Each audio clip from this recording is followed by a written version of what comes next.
हमें कर्मों का फल अवश्य ही भुगतना पड़ता है, क्योंकि इंसान ही अच्छे और बुरे कर्म करता है, पशु नहीं। इसलिए हम अपने कर्मों का फल अवश्य भुगतना पड़ेगा, चाहे देर हो या सवेर, कर्म सिर्फ हमें भुगतने ही पड़ेंगे। इसलिए कर्म करने से पहले एक बार अवश्य सोचें, क्या मैं यह सही कर रहा हूँ? अगर कर्म करने से पहले अच्छे से सोच लें तो शायद हम बुरा कर्म करने से बच सकते हैं। अगर आपने अपने आप को बचा लिया तो सजा से भी बचा लिया। आपने बुरा कर्म कर लिया तो एक न एक दिन भगवान अवश्य सजा देगा। इस जन्म में नहीं तो अगले जन्म में ही कर्मों का फल भुगतना पड़ता है। श्री कृष्ण जी ने भी गीता में कहा है, कर्मों को ही सबसे उत्तम बताया है, क्योंकि कर्म हो हमारे भाग्य का निर्माण करते हैं। अगर हम अच्छे कर्म करेंगे तो हमारे साथ भी अच्छा होगा, अगर हम बुरे कर्म करेंगे तो हमारे साथ भी बुरा ही होगा। तो आपको मैं एक कहानी सुनाता हूँ, एक साधु की। एक साधु एक गांव में हर रोज भिक्षा मांगने जाता था। एक साधु एक गांव में हर रोज भिक्षा मांगने जाता था। जिस घर में भी जाता, कोई आटा, कोई दाल, कोई चावल, कुछ भी देता और वह अपना इस तरह पेट भर लेता था। उसी गांव में एक व्यक्ति उसको हर रोज भिक्षा मांगने पर गोबर डाल देता और यह कहकर डांट देता कि भगवान ने हाथ पैर दे रखे हैं, कुछ काम करके खा ले। वह साधु चुपचाप गोबर लेकर आ जाता और एक तरफ ढेर लगा देता। साधु भी हर रोज भिक्षा मांगने जाता, वह आदमी हर रोज ही उसको गोबर डाल देता और गांव के लोग खाना देते। ऐसे करते करते दोनों का समय बीत गया। जब दोनों अपनी जीवन यात्रा पूरी कर भगवान के घर पहुंचे तो गोबर डालने वाले इंसान को खाने में भगवान ने गोबर दिया। तो उसने कहा भगवान से, हे प्रभु, मैं गोबर कैसे खा सकता हूँ?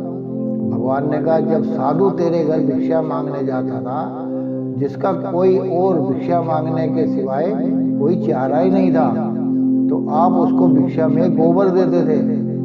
वही गोबर का ढेर अब इतना बड़ा हो गया है कि आपके खाने के हिस्से में अब गोबर ही आएगा। तो उस व्यक्ति ने भगवान के पैर पकड़ लिए और कहने लगा, हे भगवान, मैं गोबर नहीं खा सकता, कृपया इस समस्या का कोई समाधान बताओ। भगवान ने कहा, कर्मों का फल अवश्य ही भोगना पड़ता है। अब वो इंसान प्रभु के आगे रोए, गिड़गिड़ाए, कृपया करके इस समस्या का कोई समाधान हो तो बताओ। भगवान बोले, इस सारे गोबर को आप हर रोज एक कपड़े में डालकर पानी के साथ धोते रहो।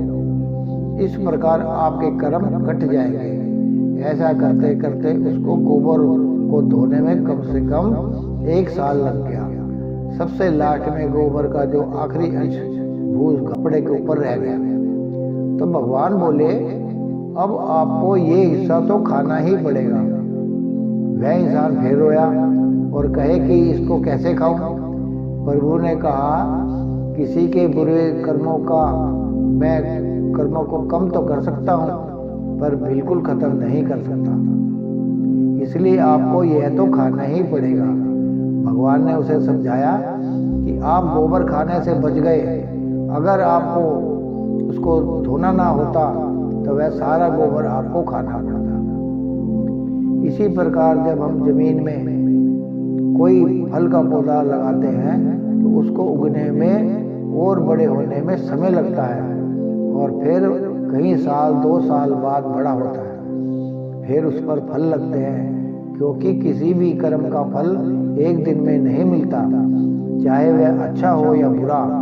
यह सब आपके ऊपर निर्भर करता है कि आप कर्म कौन सा कर रहे हो। फल मिलने में समय जरूर लगेगा, पर मिलेगा जरूर।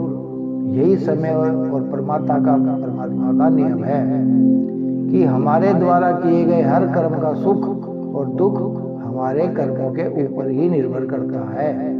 हम सुख और दुख अपने द्वारा किए गए कर्म का हिसाब किताब चुकता कर रहे हैं।